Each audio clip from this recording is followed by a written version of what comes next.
हे पोट्टे असे पण करून राहिले रे बा. ऍक्टिंग आहे. तर काय म्हणता मंडळी, आज होता आमच्या गावातल्या शाळेतलं गॅदरिंग. तर उठलो मग सकाळी, केली आपली मशीन चालू. मग केली बा तयारी, निघालो शाळेत जायसाठी. पण आता आपली वाटच पाहून आला होता कधी येते म्हणून. हे होय मग शाळेचं गेट, आणि आम्ही इथंच होतो बा 10वी पर्यंत. आल्याबरोबर तर पहिले बच्ची भाऊचं भाषणच चालू होतं. करता जास्त मतानं कसं निवडून यावं. पोट्टे म्हणे आम्हाला घेजो म्हणे ब्लॉक मध्ये. घेतलं बाबा, म्या म्हटलं चल, म्हटलं बच्ची भाऊ सोबत पण व्हिडिओ घेऊन घेतो म्हटलं. कार्यक्रम व्हायचाच होता आणि ह्या घरी घेऊन चालला होता. जागा नाही म्हणे बाबा बसाले, अडचण होऊन राहिली म्हणे. पोट्टेने तर फेटे मस्त घातले होते बाबा. फेटे तर आपले प्रज्वल रोज बांधते, कोणत्या कार्यप्रसंगी लागले तर मला फोन केला तरी चालते. झालं बाबा चालून, पहिले तर लुंगी डान्सच चालू झाला.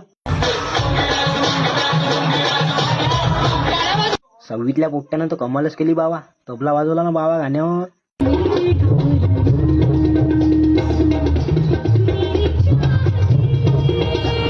येईन काय केलं आणि काय नाही, मुर्दा चालला ना बाबा एकदम उचलून. मग माहीत झालं ना बाबा का याची सक्की बायको मेलीवर नाटक आहे म्हणून.